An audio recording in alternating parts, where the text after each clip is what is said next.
Good morning, Hank. It's Tuesday. So to understand the unfolding catastrophe in Ukraine, I think it's really important to have some historical and political context. First, a quick snapshot of Ukraine. It is the second largest country in Europe by area, and at least as of 3 weeks ago, it was home to over 40 million people. The national languages are Ukrainian, which is the first language of about 2/3 of Ukrainians, and also Russian, which is the first language of about 30% of Ukrainians. Russian is most commonly spoken in the east and the south of the country, but gentle reminder that language is not nationality. Ukrainian history and cultural identity stretches back a very long time, but its history as a nation-state really begins, like a lot of countries, in World War I. Beginning in 1917, Ukraine was for a time an independent nation called the Ukrainian People's Republic, which had this flag and is seen as the forerunner of modern Ukraine, which has this flag. But like the borders and even the existence of this new country were always contested. From 1917 to 1921, there was a war between the Ukrainian People's Republic and the Bolsheviks, who were just coming to power in Russia. And in January of 1919, just after the end of World War I, the Bolsheviks invaded Ukraine in full force and eventually defeated the Ukrainian People's Republic. Among other factions, wars are complicated,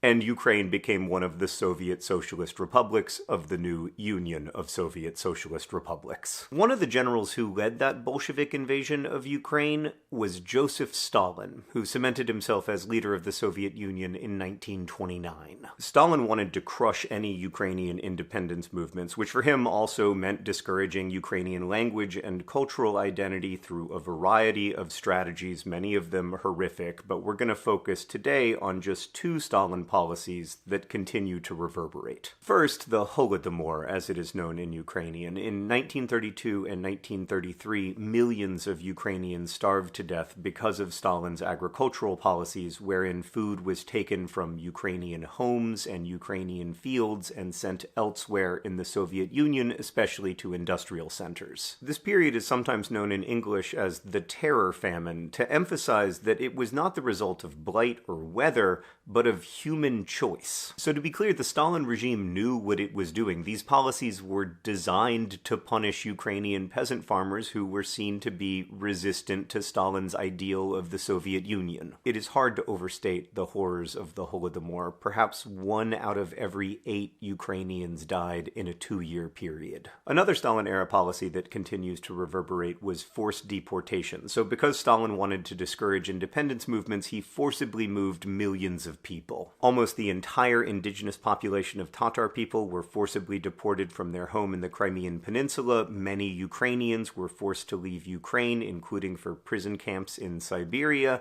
and many Russian people were moved against their will to various areas of the Soviet Union as well, including Ukraine. This had a significant, lasting effect on the ethnic, cultural, and linguistic makeup of a huge swath of Eurasia, from Lithuania to Kazakhstan. And it's worth noting that many Ukrainians today feel there are parallels between that Stalin-era policy and what the Putin regime is doing in Ukraine right now. So Putin has repeatedly attacked these humanitarian corridors people are trying to set up to allow safe passage of civilians from besieged cities into Western Ukraine or other countries in Europe, but Putin has said, I will guarantee your safety if you come to Russia, basically saying you can't stay safely in Ukraine and you can't go west, but you can come to Russia, which feels to a lot of people fairly close to forced movement. Okay, let's move ahead to 1991, when the Soviet Union is breaking up. Ukraine holds a referendum to vote on whether to become an independent nation,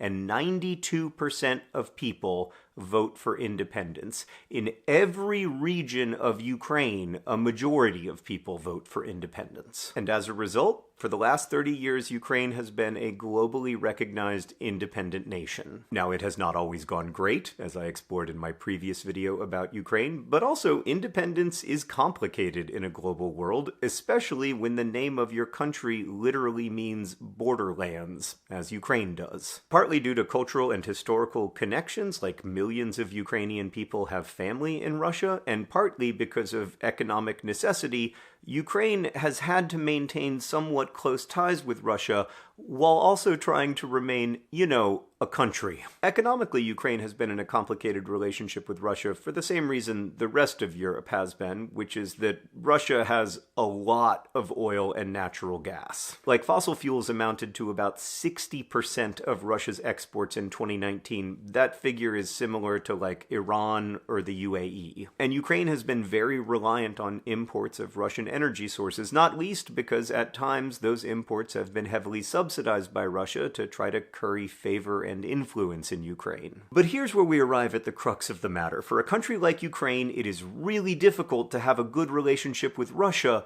because Russia's leader, Vladimir Putin, has long maintained that Ukraine should never have existed. I said earlier that for the last 30 years, Ukraine has been a globally recognized independent nation, but I realize now that's not quite true, because there is one place where Ukraine is not recognized as an independent nation, which is inside of Vladimir Putin's head. Putin, who has directly or indirectly been the leader of Russia for over 20 years, does not view Ukraine as a legitimate nation. And that's not like an accusation, it's a statement of fact. Putin has written repeatedly that he believes Ukraine is lacking in real statehood and that Ukraine was created entirely by Russia. He thinks all Ukrainians should speak Russian and understand themselves to be part of what has historically been Russian land. So despite whatever the talking points are in Putin-friendly media, Putin himself has repeatedly acknowledged exactly what this war is about. He does not believe Ukraine is a legitimate nation, and he believes, quote, the true sovereignty of Ukraine is possible only in partnership with Russia. This is certainly not about, as some have claimed, the protection of Ukrainians who speak Russian as their first language. In fact, in the first 2 weeks of the war, thousands of such civilians have been killed by Putin's regime. It is not about denazification of Ukraine, a nation with a democratically elected Jewish president. And while I don't doubt that Putin feels pressure from the NATO military alliance, and I don't want to minimize the complexities there,